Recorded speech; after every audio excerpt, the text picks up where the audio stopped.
I remember the moment I found out. It was a typical Tuesday evening and I had just returned home from work. The smell of her perfume lingered in the air, but something felt off. As I walked into the living room, I noticed her phone buzzing incessantly on the coffee table. Curiosity got the better of me and I picked it up. The messages were explicit, revealing a sordid affair with a luxury car salesman. My heart sank and a wave of betrayal washed over me. How could she do this to us? To me, I stood there frozen, my mind racing. The world around me faded away and all I could hear was the pounding of my heart. I felt sick to my stomach, as if I had just swallowed a rock. Memories of our life together flashed before my eyes. Our wedding day, the vacations we took, the dreams we shared. All of it felt tainted now. I wanted to scream, to cry, but I was paralyzed by a mix of anger and disbelief. The house we had built together felt like a prison, each expensive piece of furniture and decoration, a reminder of the life she had chosen. To betray, I glanced around at the lavish surroundings, the designer couch, the art on the walls, the high-end kitchen appliances. They all seemed to mock me now, reminders of a woman who had thrown away everything we had for a fling with a man who sold luxury cars. It was infuriating. I thought about the man on the other end of those messages. A salesman, no less. The kind of guy who could charm anyone with his slick words and flashy lifestyle. I could picture him leaning against his shiny cars, flashing that smug grin as he lured her in. I couldn't help but feel a surge of rage at the thought of him. How dare he invade my home, my life, and how could she let him? As I sank into the couch, I felt an overwhelming sense of betrayal. I had trusted her completely, and she had shattered that trust. I wanted to confront her, to demand answers, but a part of me hesitated. What was the point?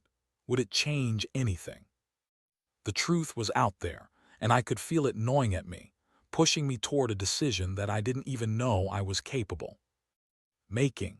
In that moment of despair, I realized something. I didn't just want to confront her, I wanted her to feel the weight of her actions.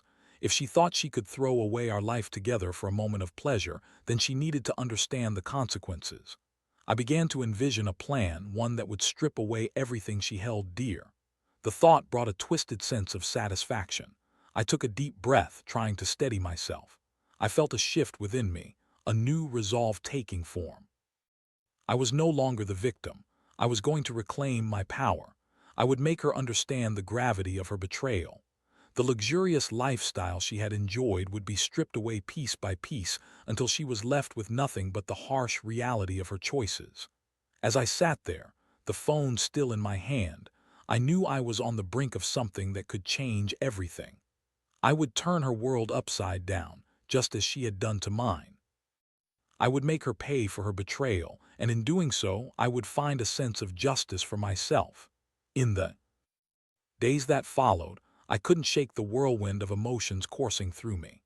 The initial shock of her betrayal morphed into a deep-seated anger that simmered beneath the surface. I found myself replaying memories of our marriage, trying to pinpoint when things had started to go wrong, when she had begun to drift away. We had met during our college years, two young dreamers who fell for each other amidst the chaos of late-night study sessions and shared ambitions. Our love had felt invincible back then. We built a life together, moving into a charming home filled with laughter and dreams. We traveled to beautiful places, indulged in fine dining, and celebrated each other's successes. I thought we were on the same page, striving for a future filled with love and stability. But as the years passed, I noticed subtle changes. She became increasingly preoccupied with her appearance and social status, obsessing over designer clothes and luxury brands. I watched as she transformed from the woman I fell in love with into someone who craved validation through material possessions. At first, I supported her ambitions, thinking they were just phases.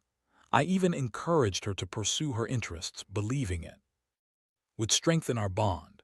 But I soon realized that her priorities had shifted, and I was no longer the center of her world. The high points of our relationship became overshadowed by moments of resentment. I worked hard to provide for us, but it often felt like my efforts went unnoticed. While I was toiling away, she was indulging in the high-end lifestyle that came with our earnings. I tried to be understanding, but deep down, I felt neglected. The more I provided, the more she seemed to take for granted. When I discovered her infidelity, it was like a dam had burst. All those moments of doubt and insecurity flooded back, and I was left feeling hollow. She had not only betrayed my trust but had also disrespected everything we had built together. The thought of her with that car salesman, a man who likely saw her as just another trophy to flaunt, made my blood boil. I could picture their rendezvous, the way she would giggle at his jokes as he flaunted his flashy lifestyle, a stark contrast to the life we had once cherished together. I sat in our living room, surrounded by the symbols of her high-end lifestyle. The designer handbags, the expensive decor, the luxury items that I had worked tirelessly to provide. Each piece felt like a dagger in my heart, a reminder of her betrayal. I began to think about how much effort I had put into our marriage, only to find that she was willing to throw it all away for a fleeting thrill. It was during one of those moments of reflection that the decision crystallized in my mind. I would dismantle her luxurious lifestyle piece by piece. I would show her that her choices had consequences, that she could not simply walk away from the life we had built together without facing the repercussions. I started to make a list of everything I would sell: her prized designer handbags, the expensive jewelry she adored, even the high-tech gadgets that filled our home.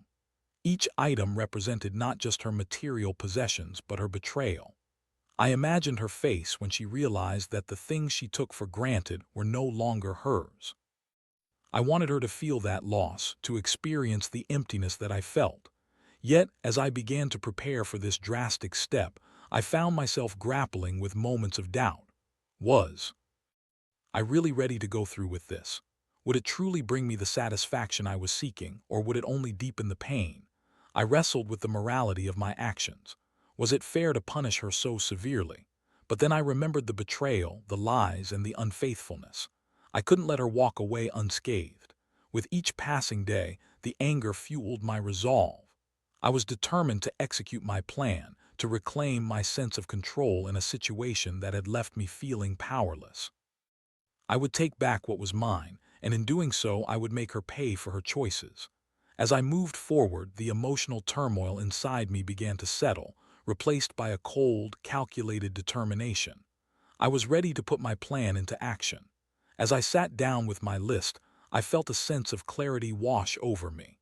The plan was taking shape, and I was fueled by a potent mix of anger and a desire for retribution. I began to gather the items I intended to sell, each one a reminder of the life we had built together and the betrayal that had shattered it. I started with her prized possessions, the designer handbags that once brought her so much joy. I recalled the way her eyes lit up when she unwrapped them, her excitement palpable. But now, they felt like chains binding me to a memory of her infidelity. I picked up the first bag, a stunning Chanel, and held it in my hands. The leather was soft and the craftsmanship impeccable, but all I could think about was the woman who had chosen to betray me for someone who sold luxury cars. I took pictures of each item, meticulously documenting their condition. I posted them online, marking them at prices that would attract buyers but still ensure I got a fair deal. I felt a strange satisfaction as I clicked post. With each item that went up for sale, I felt like I was peeling away the layers of her deceit. The jewelry was next. I opened her jewelry box, revealing a treasure trove of glimmering pieces. Each necklace, bracelet, and pair of earrings sparkled under the light, but they no longer held any value to me. They were reminders of a woman who had chosen to throw away the life we had. Built for a momentary thrill, I decided to sell the diamond earring she wore on our wedding day first. It felt symbolic, a way of reclaiming that moment, of taking back what was rightfully mine. As I began to sell her possessions, I started to notice a shift in my emotional state. The anger that had initially driven me transformed into a sense of control. I was no longer the victim. I was taking charge of my life. Each transaction felt like a small victory, a step toward regaining my sense of self. I communicated with buyers through messages, arranging pickups and negotiating prices. It was almost therapeutic, watching the items leave my home, along with the memories attached to them. There was a bittersweet feeling that accompanied each sale. I knew I was dismantling her high-end lifestyle, but I also felt the weight of the memories we had shared. I recalled the time we had gone shopping together, laughing as she tried on outfits and I playfully rolled my eyes at her extravagant choices. Those moments felt distant now, overshadowed by the betrayal that had come to define our relationship. As the days turned into a week, I continued to sell her things. I sold the high-tech gadgets, the expensive kitchen appliances, and even the designer furniture that adorned our living room. Each piece that left my home felt like a small act of defiance against the woman who had broken my heart. I felt powerful, liberated from the shackles of her betrayal. But amidst all this, I couldn't help but feel a twinge of guilt. Was I going too far? There were fleeting moments when I questioned whether my actions were justified. I wondered if this was truly the right path for me. But whenever I thought about her affair, the guilt faded away, replaced by the burning desire for revenge. I had to remind myself that this was about more than just possessions. It was about making her understand the consequences of her actions. As I watched her lifestyle crumble, I felt a strange mix of triumph and sadness. I knew that once she realized what was happening, she would be furious. The thought of her facing the reality of her choices brought me a sense of satisfaction. I imagined her coming home to find her jewelry gone, her handbags sold off to strangers. I wanted her to feel that loss, to understand that her actions had consequences. With each item sold, I felt a sense of closure slowly settling in. I was dismantling the very foundation of the life we had built, and it was empowering. I was reclaiming my identity, my worth, and my life. The more I let go of her possessions, the more I felt like I was shedding the weight of her betrayal. I was ready to face her when the moment came. I was no longer the man who had been wronged. I was a man on a mission. I was about to show her just how serious the consequences of her choices could be. As the last few items were sold, I could feel the tension building in the air. The house had transformed from a home filled with luxury to a shell of its former self. The once plush living room now felt bare, the echoes of laughter replaced by silence. I had deliberately left the most significant pieces for last, knowing that they would hit her hardest. I wanted to ensure that when she returned, she would feel the weight of her decisions crashing down on her. The day I had been anticipating finally arrived. I had sold off enough of her possessions that I knew she would notice the absence of her luxury lifestyle immediately. I waited for her to come home, my heart racing with a mix of anticipation and dread. I imagined her walking through the front door, her excitement from a day of shopping or lunch with friends quickly turning to confusion, and then anger as she realized what had happened. When she finally walked in, I could see the moment her smile faded. She dropped her purse on the floor, her eyes scanning the room in disbelief. "What happened here?" she asked, her voice trembling slightly. I could sense the shift in the atmosphere, and I knew this was the moment I had been preparing for. "You tell me," I replied, my voice steady. "You were the one who decided to throw away our life for a fling with a car salesman. I thought you might like to see the consequences of your choices." Her face flushed with anger, and I could see the realization dawning on her. She rushed to the empty spaces where her prized possessions once sat, her breath quickening as she processed the loss. "You sold my things, how could you do this?" she shouted, her voice rising with each word. I stood my ground, watching her reaction closely. "You don't get to live in a fantasy world where you can betray me and still enjoy the luxuries we built together. This is the reality now. You wanted to throw everything away, I simply made it happen." She began to pace the room, her hands running through her hair as she tried to gather her thoughts. "This is insane. You're being ridiculous. You can't just take everything from me because I made a mistake." Her voice cracked, and for a fleeting moment I saw a glimpse of vulnerability in her eyes, but it quickly turned to anger again. "Ridiculous," I echoed, my voice low. "This is what happens when you betray someone. You think you can just walk away from the life we built together without facing any consequences. You think it's okay to cheat on your husband and still enjoy the fruits of our labor." She shot me a glare, her expression a mix of anger and desperation. "I made a mistake. I didn't mean to hurt you. I love you." The The words hung in the air and I felt a pang of something. Could it be a flicker of hope? But I quickly crushed it, reminding myself of how hollow those words had felt in the wake of her betrayal. Love. You don't get to use that word after what you've done. Love means loyalty, and you threw that away for a thrill. Now you're going to learn what it means to face the consequences. Her eyes filled with tears, and for a moment I felt a flicker of sympathy. But then I remembered the betrayal, the lies, and the man who had taken her from me. I steeled myself against the wave of emotions threatening to break my resolve. You don't understand, she pleaded, her voice dropping to a softer tone. I'll do anything to make this right. Just please don't take everything from me. I'll change, I promise. I shook my head, feeling a mix of anger and pity. This isn't about changing or promises, it's about accountability. You need to understand that your actions have consequences. I want you to feel this loss. I want you to know what you've thrown away. As she continued to plead, I felt a strange sense of calm wash over me. I had taken control of my life, and I wasn't going to let her manipulate me with tears and promises.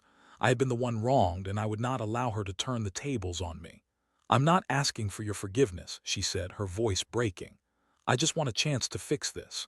I took a deep breath, knowing that I had to remain firm. You had your chance and you threw it away. Now you'll have to rebuild from the ground up, just like I will.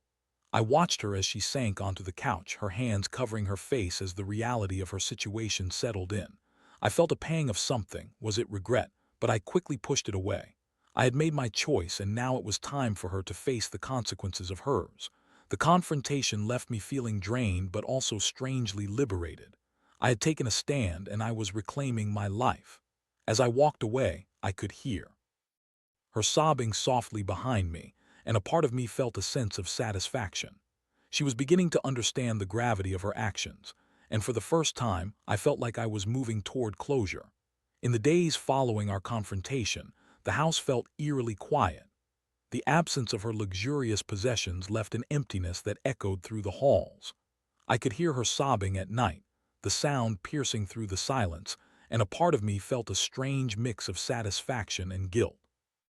I had succeeded in my plan, but the reality of her pain was not lost on me. I had wanted her to feel the consequences, but I had not anticipated how deeply it would affect me. She spent hours locked in her room, and when she finally emerged, her demeanor had shifted. Gone was the confident woman who had once flaunted her high-end lifestyle. Instead, she appeared fragile, her eyes red and puffy from crying. I could see the weight of my actions bearing down on her, and I felt a twinge of empathy. But I quickly reminded myself of the betrayal that had led us to this point. She had chosen this path, and now she needed to face it. One evening, as I was cleaning up the remnants of our life together, she approached me cautiously. "Can we talk?" she asked, her voice barely above a whisper. I hesitated for a moment, unsure of what to expect, but I nodded, signaling for her to continue. "I know I messed up," she began, her voice trembling. "I've had time to think about everything. I realize how much I've hurt you, and I'm truly sorry. I want to make things right." I crossed my arms, bracing myself for what was to come. "And how exactly do you plan to do that?" I asked, my tone guarded. "You can't just say sorry and expect everything to go back to normal. You've shattered my trust." "I know," she admitted, tears welling in her eyes. "But I want to work on rebuilding that trust. I'll do whatever it takes. I'll even go to therapy if that's what it takes. I just want you back." Her desperation was palpable, and for a brief moment I considered her words. But then I remembered the messages I had seen, the betrayal that cut so deep. "You think that's enough?" I challenged. "You think a few therapy sessions will erase the damage you've done? You've taken everything from me, and now you want to play the victim." "I'm not trying to be a victim," she insisted, her voice rising. "I'm taking responsibility for my actions. I just need you to give me a chance to prove it." I felt a wave of conflicting emotions crash over me. Part of me wanted to believe her, to consider the possibility of forgiveness. But another part of me was still consumed by anger and betrayal. "It's not that simple," I replied, my voice firm. "You made your choice, and now you have to live with the consequences. I'm not going to make it easy for you." She looked down, her shoulders slumping in defeat. "I understand, but I can't lose everything. You know how hard I worked for the life we had." "And what about me? I worked hard too," I shot back, my voice rising. "I sacrificed for us, and you threw it all away for a fling. You need to understand that there's a price to pay for your actions. Her expression shifted from desperation to anger. So this is it. You're just going to punish me forever. You don't even care about what we had. I took a deep breath, trying to maintain my composure. What we had is gone. You destroyed it. I'm not going to pretend that everything is fine just because you're feeling guilty now. The silence that followed was heavy. I could see the hurt in her eyes, but I also saw the flicker of resentment. I had taken everything from her, and now she was starting to understand the depth of her choices. I had wanted her to feel the pain of loss, but seeing it reflected back at me was unsettling. Maybe I deserve this, she finally said, her voice barely above a whisper, but I just want a chance to make it right. I hesitated, torn between the desire for revenge and the flicker of hope that perhaps, just perhaps, we could rebuild something from the ashes. But I quickly pushed that thought aside. You need to understand that trust is earned, not given. You've broken it, and it will take time to rebuild. I can't just forget what you did. With that, I turned and walked away, leaving her standing there, tears streaming down her face. I felt a surge of power, knowing that I had taken control of my life, but the emotional toll was weighing heavily on me. As the days passed, I continued to adjust to this new reality. I focused on my own healing, rediscovering parts of myself that had been lost in the chaos of our marriage. I took long walks, spent time with friends, and even joined a local gym to channel my anger into something productive. I was determined to reclaim my life, to find a sense of peace amidst the turmoil. But the memories of our life together lingered, haunting me in quiet moments. I would catch myself reminiscing about the laughter we shared and the dreams we had built. It was a constant battle between wanting to move forward and the pain of what had been lost. Eventually, I reached a point where I felt ready to confront her again. I wanted to lay down the ground rules for any potential reconciliation. I needed her to understand that my forgiveness would not come easy and trust would take time to rebuild. When I sat her down for our next conversation, I felt a sense of resolve. I was ready to lay everything on the table and set boundaries. This was about healing, not just for her, but for me too. Let's talk about what comes next. I began, looking her straight in the eye. If we're going to move forward, we need to establish some ground rules. I need to know that you're serious about making amends. As I sat across from her, I could see the apprehension in her eyes. She was nervous, and I could understand why. The stakes were high and the path ahead was uncertain. I took a deep breath, trying to steady my own nerves as I prepared to lay out my terms. First and foremost, I began, you need to understand that trust is not something that can be rebuilt overnight. It's going to take time, and I need you to be patient. I can't just pretend everything is fine because you're saying the right things. Actions speak louder than words, and you need to show me that you're committed to making things right. She nodded, her expression serious. I understand. I'm willing to do whatever it takes to earn your trust back. I don't want to lose you. Good, I replied, feeling a sense of satisfaction at her willingness to engage. Secondly, I think it's crucial for you to take some time for self-reflection. I want you to consider why you made the choices you did and what led you to that point. Therapy is a good start, but I need to see that you're willing to put in the work to understand yourself better. I will, she promised, her voice earnest. I've already started looking for a therapist. I want to dig deep and figure out why I acted the way I did. Lastly, I need you to be transparent with me, I continued. No more secrets, no more lies. If we are going to rebuild this relationship, we need to establish open lines of communication. I want to know what's going on in your life, and I want to feel like I can trust you again. She met my gaze, and I could see the sincerity in her eyes. I promise I'll keep you informed about everything. I want you to feel secure in our relationship again. It felt good to lay down the groundwork for what could be a new beginning. I was still apprehensive, but I sensed a shift in our dynamic. This was no longer about revenge. It was about healing and rebuilding. I was willing to give her a chance, but I needed to do it on my terms.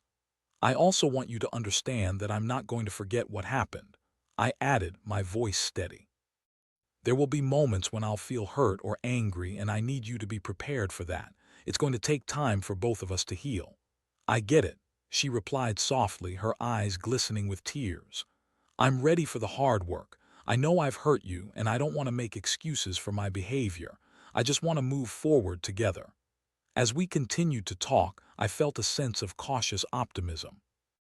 It was clear that she was committed to making things right, but I knew that actions would ultimately determine whether we could rebuild our relationship. The road ahead would be challenging, but I was willing to take the first steps toward healing. Over the following weeks, we navigated the complexities of rebuilding our relationship. She attended therapy sessions, and I watched as she began to confront her own demons. It was a long and arduous process, filled with moments of frustration and vulnerability. But I also saw glimpses of the woman I had fallen in love with, the woman who once dreamed of a future with me, who had shared laughter and joy. At times, I found myself grappling with feelings of resentment. The memories of her betrayal lingered, and I had to remind myself that healing was a journey, not a destination. I sought support from friends and family, sharing my experiences and allowing them to help me process my emotions. I learned that it was okay to feel hurt, to feel anger, and to acknowledge the pain that had been inflicted upon me. As the months passed, we began to find a new rhythm. Our conversations became deeper, more honest. We started to reconnect in ways I had thought were lost forever. Slowly, I began to see the potential for something new, a relationship built on honesty, respect, and a profound understanding of our vulnerabilities.